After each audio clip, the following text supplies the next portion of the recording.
Meus irmãos e minhas irmãs, boa noite a todos.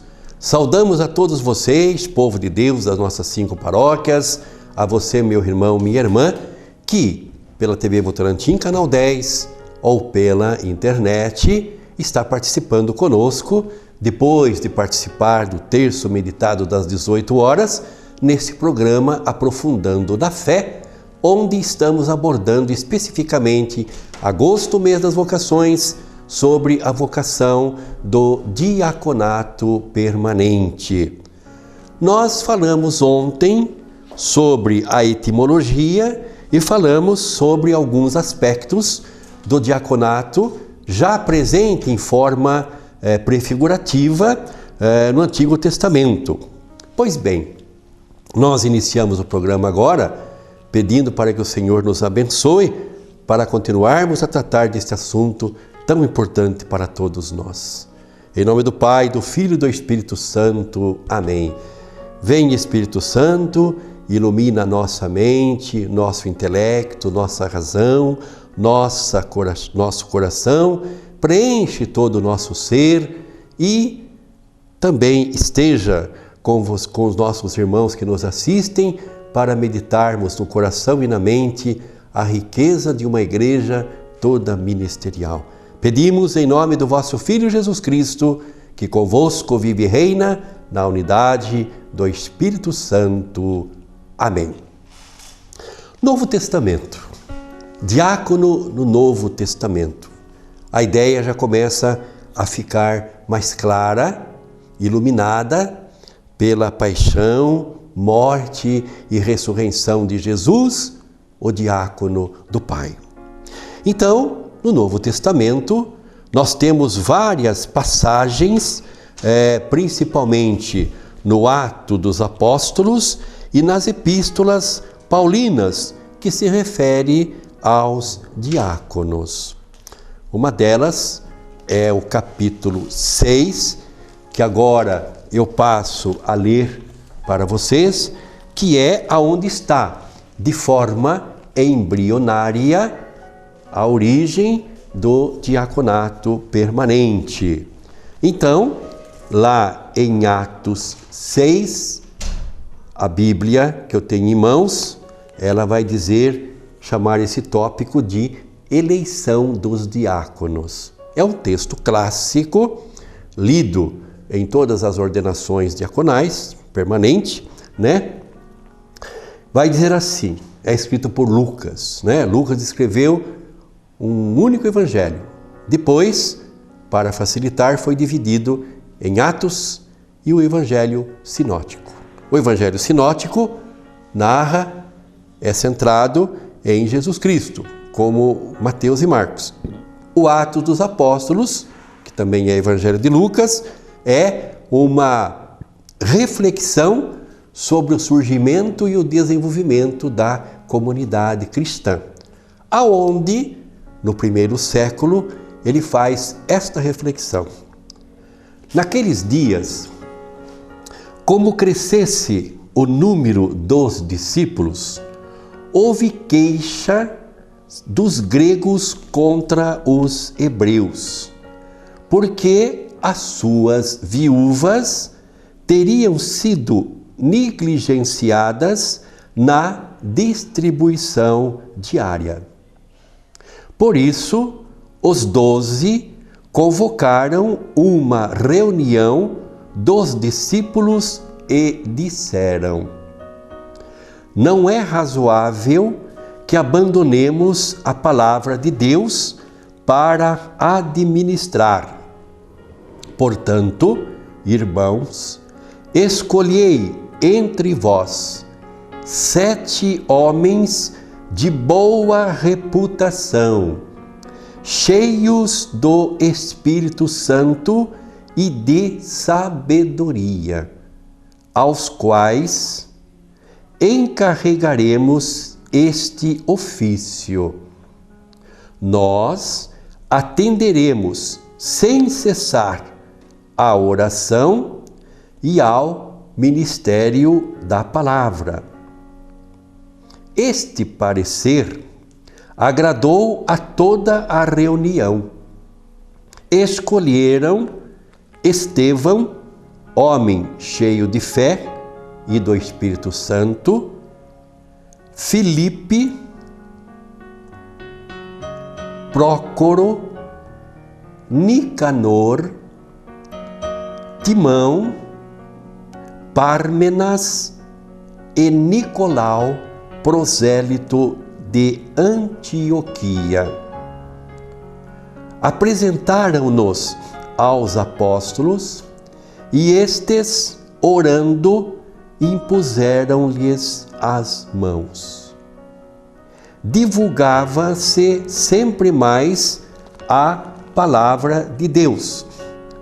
Multiplicava-se consideravelmente o número dos discípulos em Jerusalém. Também grande número de sacerdotes aderia à fé. Nós fizemos questão de ler este texto da Sagrada Escritura, do livro do Atos, porque justamente aí é que surge de forma embrionária, vamos assim dizer, a diaconia ou diácono, a figura, a pessoa do diácono. Havia uma prefiguração no Antigo Testamento do diácono enquanto servo, enquanto servidor. E fica muito claro, embora os exegetas, os estudiosos afirmem que não se trata aqui do diaconato na forma que temos hoje. Mas fica muito claro duas coisas. Que o diaconato surgiu em decorrência de uma necessidade no campo da administração. As mesas que se refere aí não era apenas na visão do autor José Comblan, não era apenas uma mesa de serviço aos carentes. Era também, mas era a mesa da administração da comunidade. Aliás, aqui eu faria uma parte. É um grande problema hoje da formação dos nossos futuros sacerdotes. Porque, sentindo-se vocacionados, iniciam a sua caminhada pelo propedêutico, depois fazendo filosofia, depois fazendo teologia, passando pelo crivo dos seus formadores, passando pela aprovação do Conselho de Presbíteros e sendo ordenado. Para quê? Para ser pastor. O padre, ele é pastor. Sua missão é pastorear o rebanho de Cristo que a Igreja confia sob sua responsabilidade. Entretanto, irmãos, como consequência do caráter institucional da nossa Igreja, o pároco, pastor, é também gestor. E para esta segunda função, ainda tem que se avançar muito no aspecto da formação, porque percebe-se, eles mesmos reconhecem isso. Ora, se eu fui preparado, se eu fui vocacionado para atender o meu povo, para atender as confissões, para ser o pai espiritual de uma paróquia, para celebrar as missas, nas funções de um sacerdócio, evidentemente, pouco tempo se terá para preocupar-se com a questão da gestão. Por que eu digo isso? Porque em Atos fica muito claro que os apóstolos disseram: não temos muito tempo para esta dimensão administrativa, onde naquele tempo estava também o atendimento aos pobres, aos necessitados. E nós vamos nos dedicar à oração e à pregação da palavra. Isso está muito claro aqui em Atos, né? Outra coisa que fica muito claro é que realmente aqui percebe-se o diaconato não como uma investidura. Eles não tomaram posse do cargo de diáconos, mas teve a imposição das mãos dos apóstolos. E isso caracteriza a ordenação. Portanto, o sacramento da ordem. O diaconato é o primeiro grau do sacramento da ordem. São-lhe impostas as mãos não para o altar, mas para o serviço. Portanto, o diácono é ordenado diácono, diferente do ministro leigo, que é provisionado e investido. Não estou aqui falando que o diácono é superior a você, meu irmão ministro leigo. Não, é apenas um ministério diferenciado, né? E ele é permanente, ele é ordenado para sempre, né?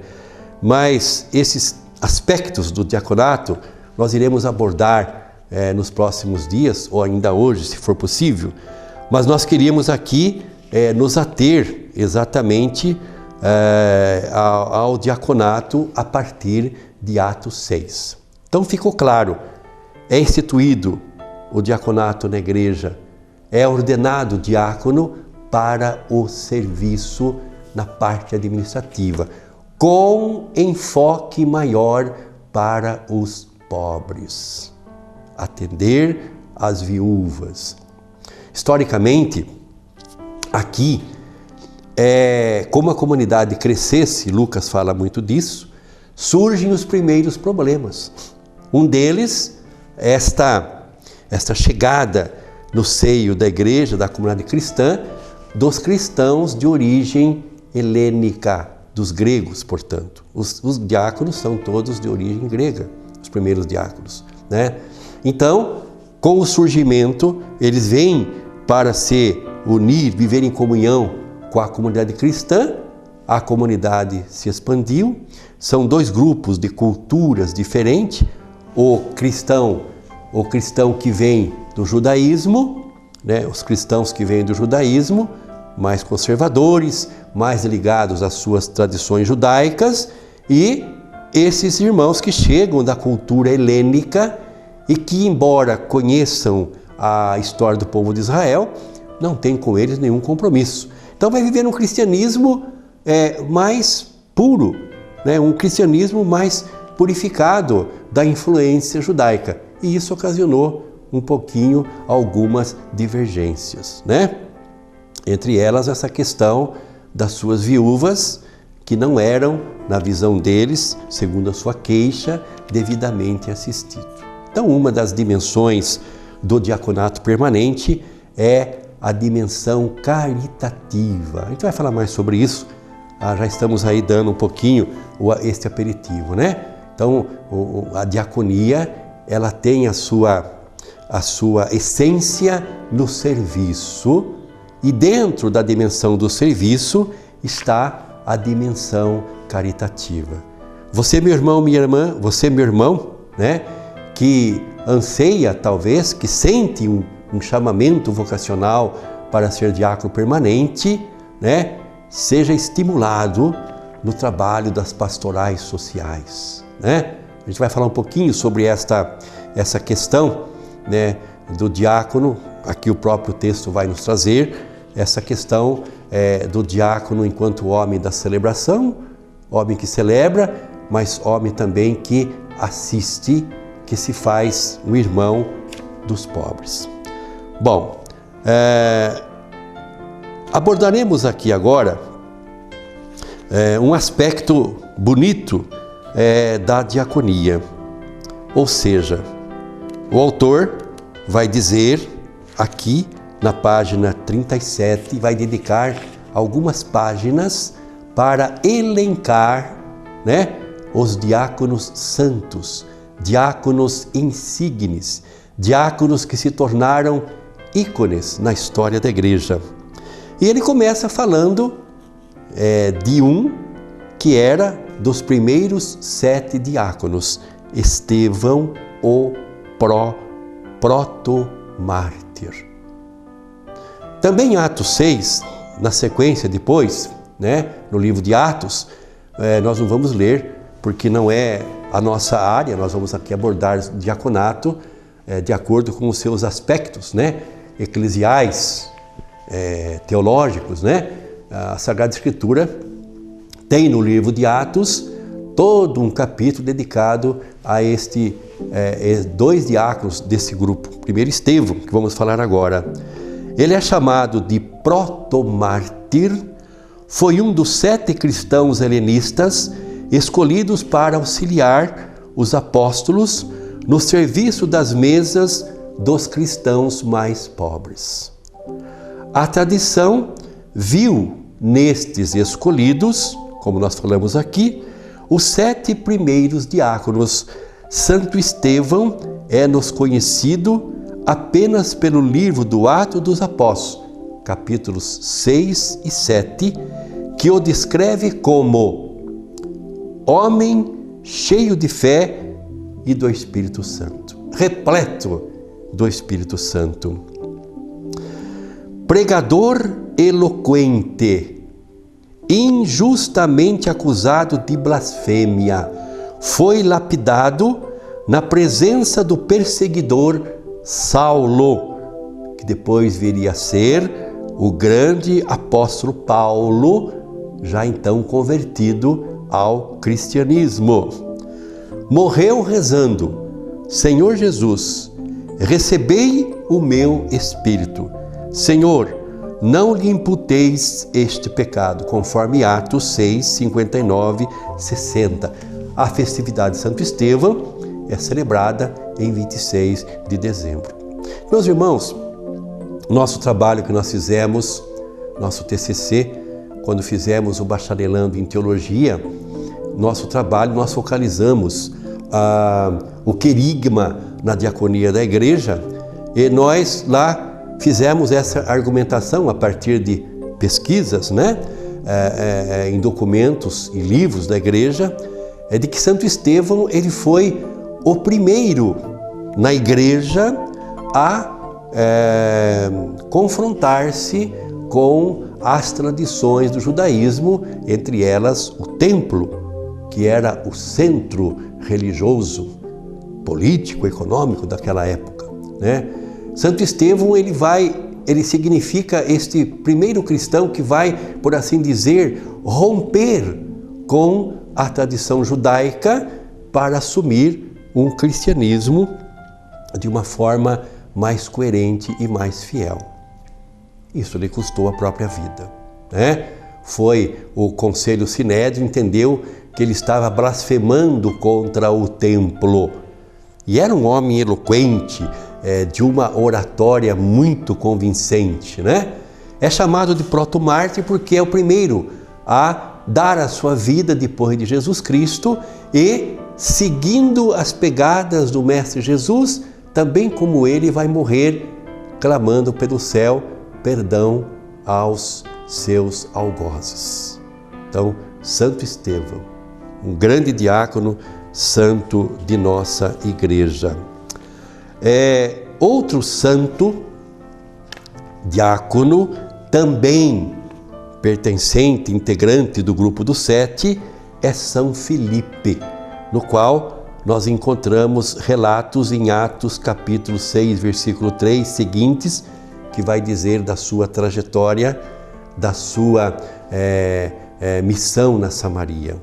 Com a morte de Estevão, os cristãos ficaram ali alarmados, assustados, porque deixou o poder religioso do Sinédrio, unido ao poder do Império, deixou claro que ali não haveria espaço para o cristianismo autêntico, na forma como Estevão pregava. E nessa oportunidade, muitos deixaram Jerusalém, em fuga, mas nessa fuga, por ação do Espírito Santo, tornaram-se grandes missionários, entre eles São Filipe, diácono, cristão helenista de Jerusalém, que foi pregar na Samaria. na verdade, estava fugindo de um local hostil ao cristianismo, mas lá na Samaria ele foi pregar o Evangelho, anunciar Jesus. Felipe, tanto como Santo Estevão, pertence aos 7 primeiros grupos dos diáconos e ele tornou-se apóstolo de Cristo, escolhido para atender os pobres, foi-lhe impostas as mãos e ele vai para Samaria, onde conquistou o Simão Mago para o cristianismo. É muito conhecida a passagem da estrada que liga Jerusalém a Gaza, onde Filipe converte e batiza o ministro da rainha Candace da Etiópia. Este fato está em Atos, capítulo 8, versículo 26 a 39. Também chamado evangelista. Pregou com ardor a boa nova nas regiões do norte da África e na Palestina, tendo-se depois estabelecido em Cesareia. Meus irmãos, o tempo já está chegando ao seu final. O programa de hoje é um assunto muito interessante na história da igreja, a história da diaconia.